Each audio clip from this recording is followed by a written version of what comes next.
It must say something that this is episode 13, because we've reached one of the points in the game that I have not been looking forward to doing. Not because it's hard or anything, it's just gonna take a lot of time. Greetings all, it's Blue Knight and welcome back to Ratchet Clank going Commando. Previously, we finally secured the experiment from the thief and delivered it to Fizzwidget. Although you can see our ship got totaled as we're making a rendezvous with Fizzwidget. And we also end up here on Tabora, the desert planet. We managed to make it through the underground section and came across a thief again, who turned out to be a she, not a he. Also, she said we may have screwed things up by delivering the experiment back to Fizzwidget, but that's gonna be for us to find out for ourselves. For now, today's gonna be only one thing and one thing on our minds. To repair our ship by helping out this guy, the Mystic. We need to collect 10 crystals in order to get our ship repaired. But we're not gonna do that right now. There's a couple of things we can do before we tackle the main event of today's episode. The first we could do is to go onto the desert, but go over to this corner over here and look down. We can see on one of the pillars down in the trench of this area is a nanotech boost. You're not really supposed to see this yet. As a matter of fact, the way I'm about to get it, it's not the way you're supposed to get it, but it's the easier method to acquire it. Just glide down. It'll be very simple. And there you go. You got more nanotech for your health. But you have to die in order to respawn. So that's a bit of a catch that you have to take. But you'll keep that permanent addition to your nanotech. Also, we're not gonna do the crystal hunting thing yet.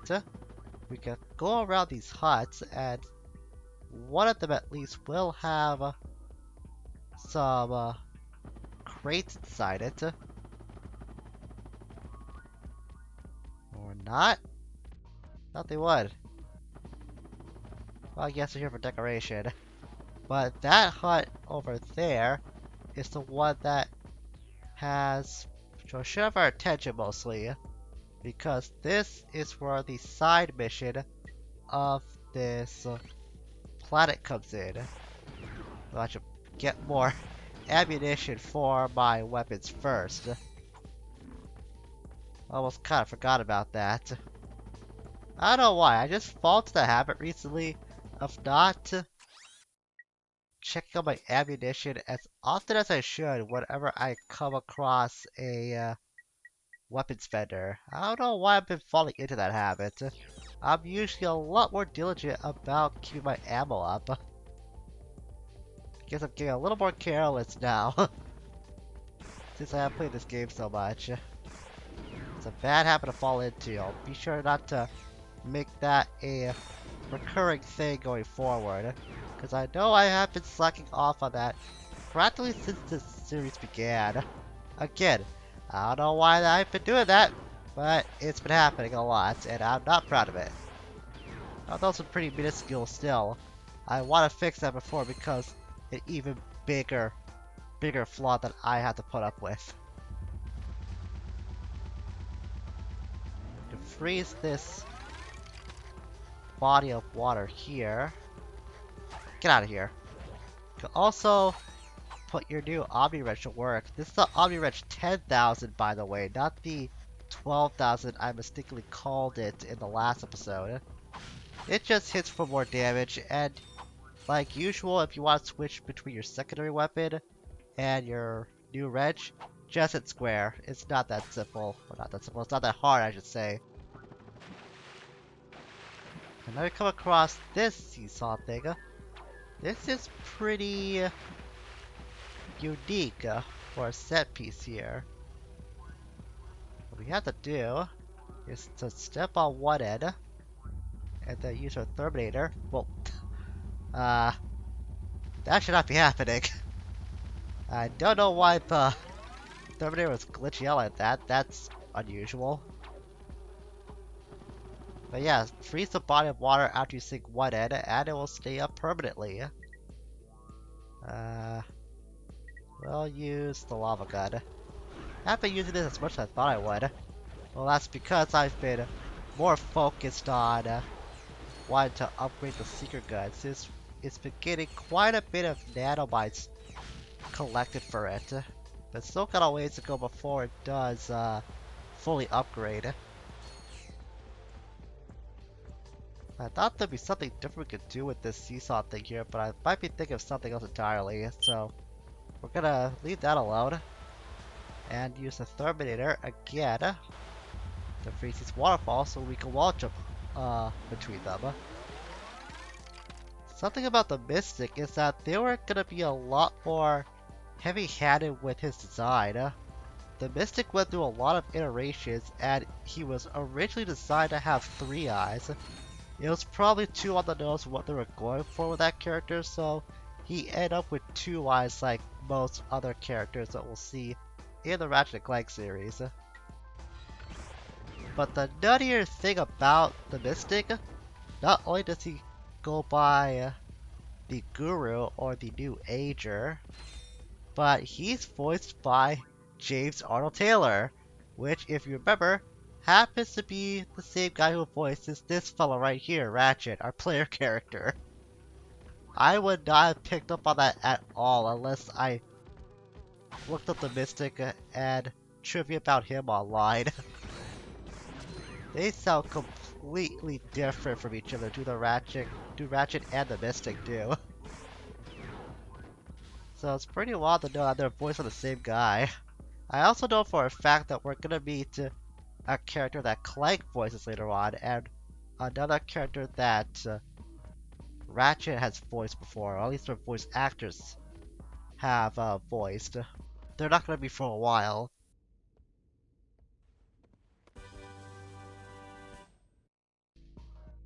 And now we've acquired the glider. That's the reason why I want to come down here in the first place. So where we see this pad on the ground, just hit X launch the glider, and you'll take off. Just move up to go up and down to go down. It's pretty simple. You can also move left and right the same way too. However, whoa, graphical glitch there. However, if you crash to any solid surface just once, you're gonna fall down and crash. But you will respawn back at the pad that you launched off of. But that means you have to go through the entire section with the glider all over again. There's no checkpoints in between flying. You only use the glider a handful of times, but it's not hard to maneuver with. Might take a few tries for you to get the hang of it, but like I said, it's not that hard to master. At the end of this trench, we were able to get a platinum bolt.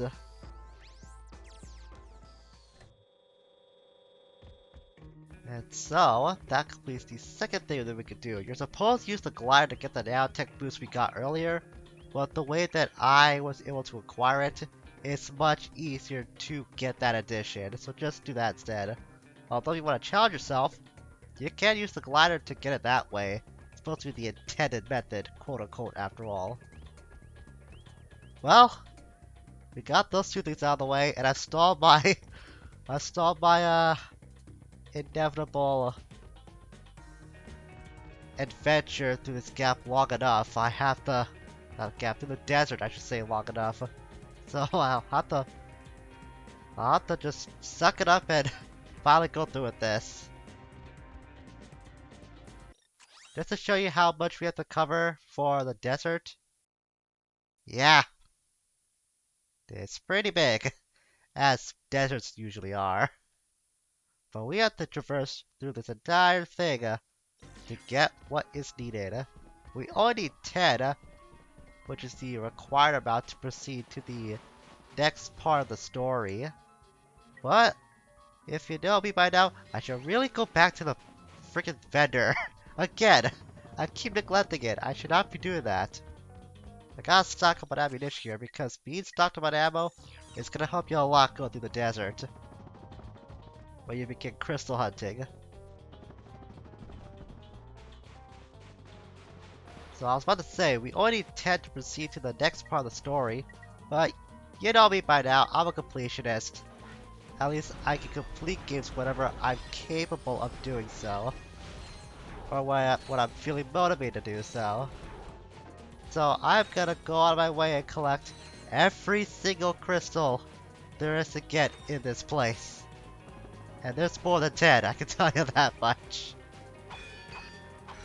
Ah, this is gonna be very, very time consuming. Be very tiring too. I've done it before. This isn't the first time that I've combed this entire desert to get all these crystals. But it doesn't make it any easier the more I do go through with this. You're gonna be encountering a lot of enemies. Mostly the sandflies and the dune crawlers that we saw in the, I guess, the catacombs that we were going through on our way to the surface of Tabora. But they're not the only enemies that we can come across. We'll also find some ammo crates. But if you see something like this, that particular pile of debris, don't mistake that for a set piece. That houses another enemy, and one that's gonna be very important in our crystal hunting. Get that sand crawler. What you gotta do is just jump in the air and shoot it while avoiding its electric arc or electric string, I guess. That thing will house a crystal in addition to seeing that crystal imprisoned in one of its shards, I guess. That thing that we fought is called a desert dune monster, but they were originally called beholders. You'll be finding a number of those throughout this desert as well. And when you do, kill it, because it's gonna have a crystal inside, no questions asked. The big difficult thing about to go through the desert is that you're gonna be encountering enemies, like I said before, but you're gonna be taking a lot of damage over time as well. You're just gonna get hit a lot when you're going through this place. It's inevitable. You can be as careful as you can, but eventually you're gonna get overwhelmed by the extraordinary amount of enemies that you'll find on this place. And chances are, you are gonna die. Several times. In fact, I hazard a guess that even if you get everything you get, and you reach the end of the game and come back here later on when you're fully powered up, you still might have a tough time going through this place. Because you're gonna run out of ammo eventually, and you're gonna get overwhelmed by enemies at some point.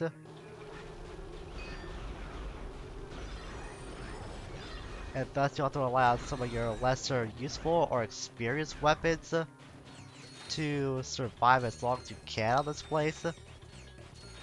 It's just a very tiring cycle to put up with.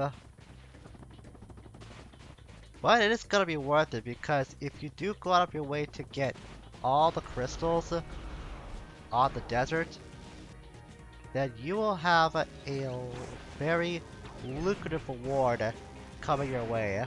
Is it worth putting the effort in? That's debatable. But I say it does help out in the long run. And don't worry, if crystals fall down like that, they'll home in on you like they were a bolt. So don't worry about that. Crystals cannot be lost forever if they go too far away from you. I think there might be more to this area. Yeah, there are a couple more crystals we can find on this particular part of the desert. So even though we got our full 10, I'm still gonna go on my way and find more crystals to clear out this section of the desert at the very least. I'm pretty sure there's not much more that we have to find. Also, the dude's a deal with the Doom monster. I'll put a new vaporizer to use if I can. Not only is the vaporizer a lot stronger, but the blast radius of it can take out multiple foes at once. So if enemies happen to be close to each other, or they're lining up behind one another, then the vaporizer can go through multiples of them. It's another benefit to having that pulse rifle upgraded. Looks like we may have cleared out the entire section of this part for now. I have a feeling there might be one more crystal that I haven't got yet. Well, maybe I have got everything. It looks like...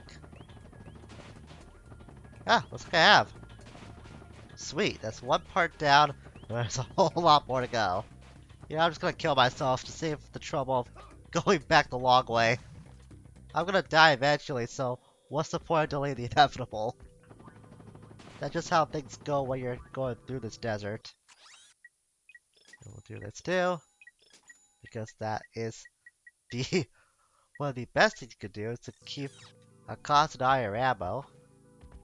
And now we'll turn over the crystals we've got to the Mystic. Yes, the crystals are speaking to me with a single voice. Oh,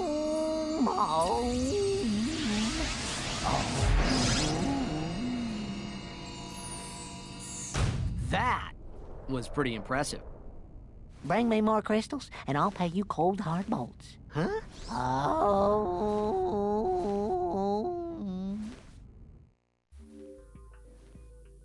You can earn vast amount of bolts by exploring the desert and finding more crystals. So this is where the benefit, quote unquote, of combing this desert comes into play. This mystic, he ain't all about that spiritual hoo-ha and whatnot. Apparently he does have some monetary incentive to find those crystals, or having you find the crystals for him. So now that we know that, we now have an even bigger reason to go through this desert and get the rest of them. There are about 100, if I'm correct, in total for you to find. There are about 35 dune monsters we have to hunt down, which means the other 65 we'll have to find trapped in those shard-like things.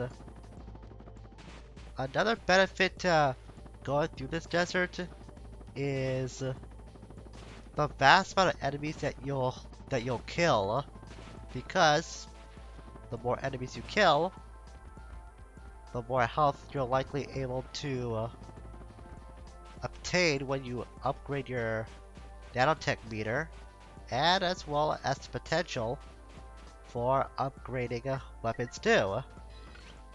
The worst that's coming out of this, besides the amount of time you're putting into this, is the amount of bolts that you're gonna have to spend in order to refill on all of your weapons whenever you die. Well, time, effort, I guess the virtual money that you'll be spending as well. Those are the three main cons about going to this place. And, wouldn't you know it? There's a skill point for getting all the crystals on Tabora. I swear, these skill points, they are not that worth going through. They're just bragging rights to get, if anything else. I mean, at least for the Xbox achievements, you'll get something out of it, like points, I think, to spend in the Xbox shop. I don't really have an Xbox, and I've never had a lengthy experience with one, so I might be incorrect on how the Xbox achievements work, but at least you get something out of going through the trouble of getting achievements on games for that console, or consoles I should say. For the PS3, all you get is just a lame-ass trophy that says, hey, you did a thing, congratulations. Again, just for bragging rights, if anything else. That's That's essentially what these skill points are. At least when they ported these games over to the PS3, they made some of the trophies, so they knew that the skill points and the trophies, they essentially went hand in hand. They're one to one. Doesn't make them any better to go out of your way to get. They're just for completionist bragging rights overall. So I think I've covered everything that there is to talk about when it comes to scavenging across the desert for these crystals. So now comes the really big part of me speed things up and get all these in a fast forward montage. For you guys, it's not gonna take that long, but for me, oh, I'm gonna be here for a while. And I'm not gonna like it. I've already said this before, I have been not looking forward to this, but I want to go through with it because I know I can do it. It's just not gonna be fun. So Maestro, whatever you decide to pick as the music track of choice, go ahead and start. Because this is gonna take a very long time. I cannot understate how long combing this desert can take. If you're not used to doing this, I recommend putting something on the background to listen to. A video, stream, podcast, music. Just have something playing, because this will take a lot of time. Also, if you really want to do this, take my advice and wait until you get farther in the game. I stress this because there's something you can get that'll help you find these crystals a lot easier. It makes searching for them far less aggravating, trust me. It's better to wait. Or you could be like me and go find them blindly. Live your life how you want. I think it's better to wait. So while this time lapse is going on, I thought I could go over some trivia in the meantime. I haven't had the chance to tell you these bits because I've been going through the game so fast, stopping to point stuff out would break the pacing a lot. So let's get started. The title Going Commando began a tradition of raunchy title names and working code names for the series. Some of these would get changed for other regions for obvious reasons. Like this game, for example. It's either called Ratchet Clank 2 or has the subtitle Locked and Loaded in PAL regions. Going Commando was also a skill point name in the first game. The objective was to kill 10 of the Blarg Elite Commandos on the final level. The title tripled as a trophy name for getting the skill point in the PS3 version. Ratchet's appearance had to be altered just a tad for the Japanese version. He had a larger head, larger eyebrows, and different looking eyes. This looks so uncanny that it somehow looks strange, yet fitting for a mascot type character. I can see it looking fine for some people on Zone, but putting it side by side with the North American appearance is a different story.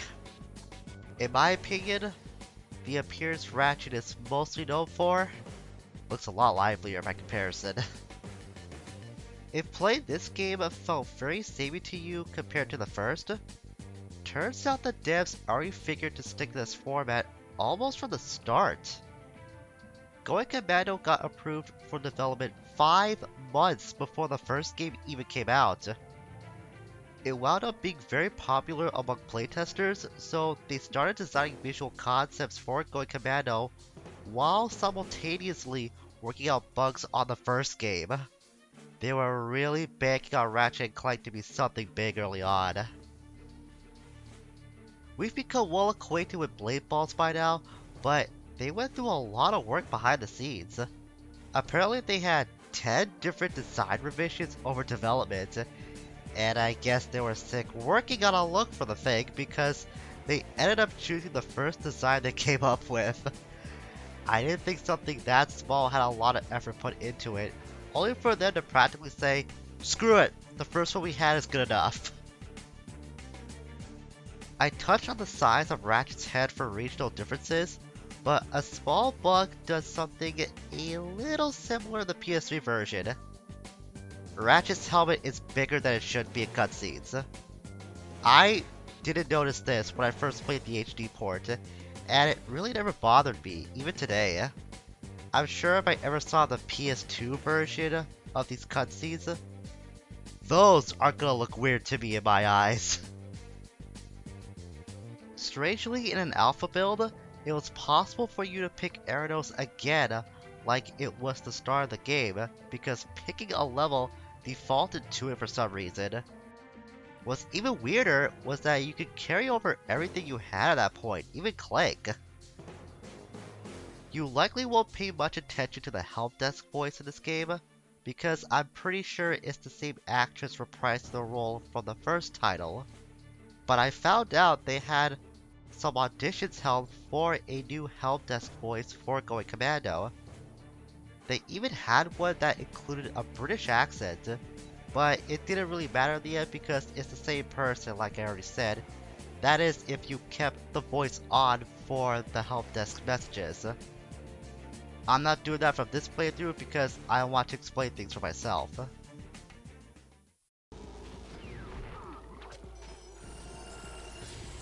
Man, I'm kinda pissed I didn't get this when I was running low on ammo for it. I was really hoping I get one more Doom monster killed with that secret gun. Well, at least I got upgraded now before I died last time. I wish it was before I died last time. Now it's the HK-22 gun. Essentially, when you fire off one secret now, you fire off 3, thereby tripling the damage output that the secret gun used to do. So essentially, not only have you increased your damaging power with it, but you've more or less tripled your ammo capacity too. I mean, look at that! You can just shred through groups even better now, so this is why I said that the secret gun was pretty good against opponents that are either really big or on their own. But the HK-22, that can handle crowd control now. And that makes it even more deadlier than before.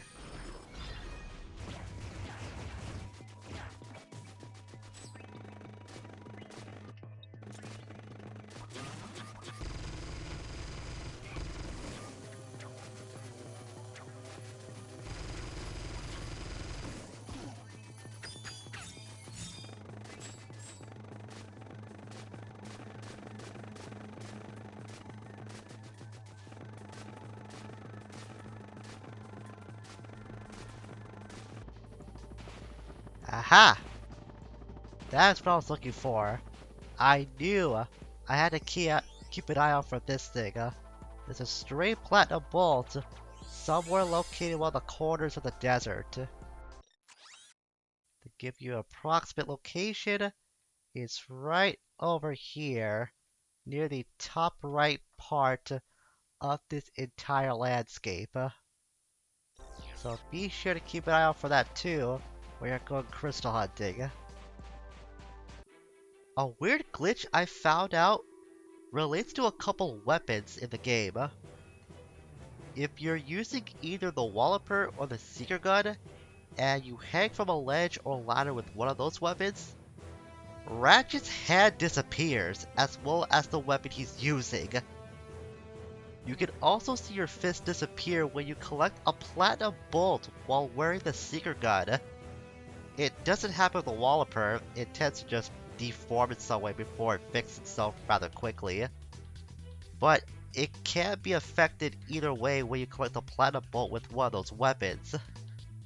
I guess the game hides the fist with the Walloper acting more like a skin, but despawns with the secret gun for the sake of animating Ratchet easier, I suppose. Still a weird glitch all the same. There was a weapon that kinda acted like the mine glove from the first game. They were known as laser linked mines. They had an ammo capacity of 50, and none of them were the max amount that could be used on the field. Single mines couldn't be active unless an enemy stepped on it. Also, it could be triggered by shooting a series of them, which was likely the intended way to use this weapon to begin with. They could generate a laser connecting to each other, and an enemy would be hit by the nearest one. There was no upgrade for it, I guess this weapon just never got finished, but its attack power was said to be similar to the Rhino too. I know I'm getting ahead of myself by talking about this game's version of the Rhino, but we've already seen where it is and how much it costs. But if you remember how strong the first edition of that weapon was, that should tell you how powerful the mines were gonna be by comparison. The mines can be game sharded in if you have access to that device. It was cut due to being slow from the game's pacing, which I understand. Blowing stuff up doesn't need that kind of degree of strategy for this series. Some info I came across about Abercrombie Fitzwidget is his name. It's a parody on Abercrombie and Fitch, a clothing brand that's been through some corporate scandals in the past. I guess it's kinda appropriate given the whole capitalism theme that this game's story has. Appropriate to this desert and how I feel about it, I found the most disappointing exclusion from this game so far. There's an unused graphic that would have shown whenever you got close to a crystal. This would have been helpful in the final game, but I'm pretty sure this was taken out because of that thing you can get later on in the game that can help you find crystals if you wait to get to that specific point. So maybe that's why this graphic was taken out. I think it still would have been handy because going through this desert, like I already stated, takes a long time. And finally, this level couldn't use what was described as a typical Ratchet & Clank enemy setup according to the devs due to limitations on graphic budgeting. In other words, they couldn't have enemies already romping around the landscape like normal, since that would require so much rendering, and I'm pretty sure it would have stretched the game's memory really hard too. So instead, they made enemies spawn from the sand when you got near one of their spots. The thing is, there's a lot of spots that they can spawn from, and you're not gonna know any of them, so whenever they appear, just do your best to hold them off while you're going crystal hunting. Oh, by the way, I should let you know, there's a vendor button here for Slim Cognito. It's right behind your landing pad or where your ship is supposed to be. So if you want to get an extra advantage on your travels through the desert, here's another resource for you to use. But even if you have this thing on hand, or if you know where this thing is, it's not going to help you that much. Just have to get through the entire desert area to get all the crystals. I'm using how many times I already died. Well, what should I get? Guess I'll get the shock mod for this. We're gonna lock up mod for one of these. The HK is gonna be pretty good. Acid mod for multi-star. I'm not gonna use the multi-star that much though, going forward.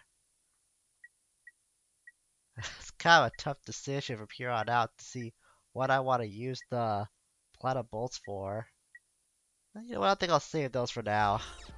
Since everything else I got on the selection screen is all upgraded weapons, I don't want to put as much focus on those, since chances are, when I do finish upgrading a weapon, I'm not gonna use it that often. Since that means I want to put more time into showing off other weapons.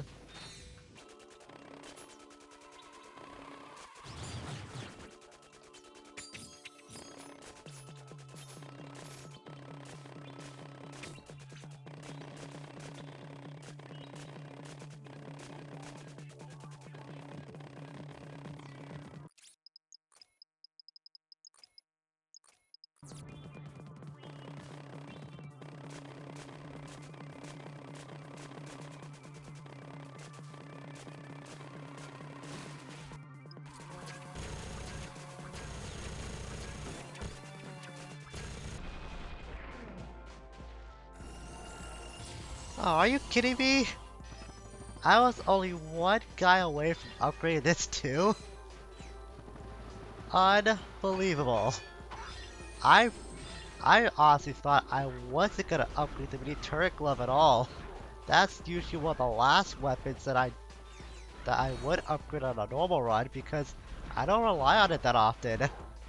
But this series has taught me that I shouldn't underestimate it. The mini turrets are a lot more useful than I gave them credit for. So now it is the Mega Turret Glove. Essentially, this weapon does more damage, as in, the turrets can now shoot missiles. So imagine having a bunch of those out at once, and they're all shooting missiles at your enemies. That's gonna make it a whole lot stronger now, going forward.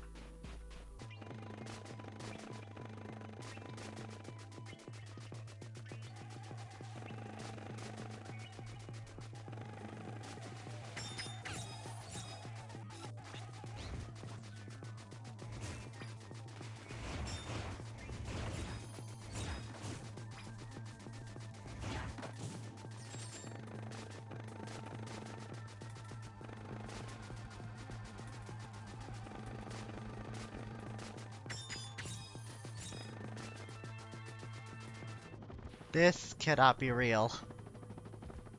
I should not have 89 right now, I should have 90 crystals! Oh no! Oh, this is a doomsday scenario! There's only one out there! I swore I combed this entire area carefully! I should I should have all these by now! Oh god, this is a needle in a haystack in the worst case possible. Well, it's more like a crystal in the sands now. Okay, I have a rough idea on where the last one might be, because I'm pretty sure I saw one that I glanced at for a couple seconds, but I did not collect. And I think I know where it might be. Oh, this is the last thing I needed to happen.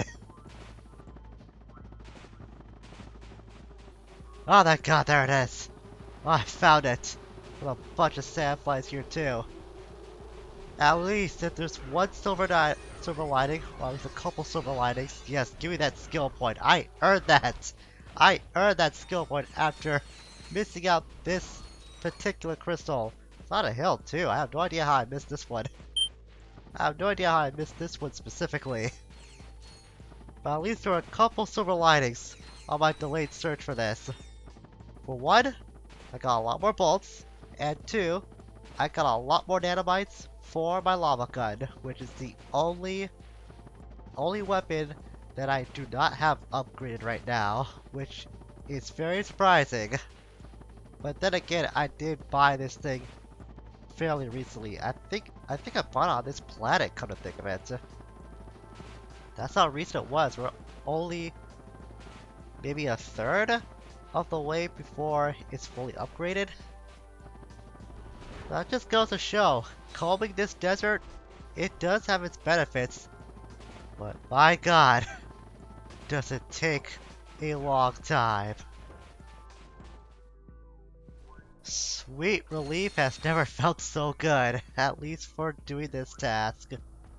Ah, those are gonna be the most cherished 1,000 bolts I will ever hold close to my heart. I can't believe I let that happen. I can't believe, despite being so diligent in trying to comb this desert area up and down, because that's how I usually do it for getting all these crystals, just to sweep up and down throughout the entire landscape, and yet somehow I missed one. I've used that method several times before, and I've never had that happen until today. Then again, I am recording this, so bad things usually happen in games that I have very experienced in when it comes to making LPs. It's just part of the course at this point for this hobby. If there's anything else I have to mention, it's this thing. There's a ramp here that we cannot go up yet, but it contains a vehicle that, I'm just gonna flat out say it now, that vehicle up there is used to mine raritanium all across the desert landscape. It's really slow, and it's not worth putting the time into. Besides, it gets destroyed very easily because you're gonna get hounded by the hordes of enemies inhabiting the desert. So my advice, just stick to the method that I said before about going back to the dogfight, the first dogfight with Thugs for Less back in Felsen, and replay the first mission over and over again until you get the rare titanium you need to purchase the upgrades from the Star Explorer ship. Try to mine rare titanium on this planet with that vehicle. It's not worth it. It's not worth it at all.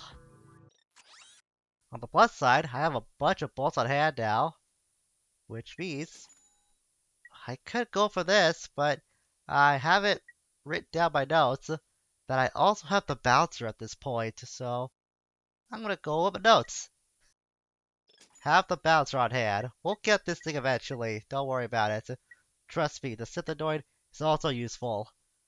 But it ain't no match for the bouncer, let me tell you something. This is gonna be my reward for getting through this desert area. Thank God I don't have to come back here.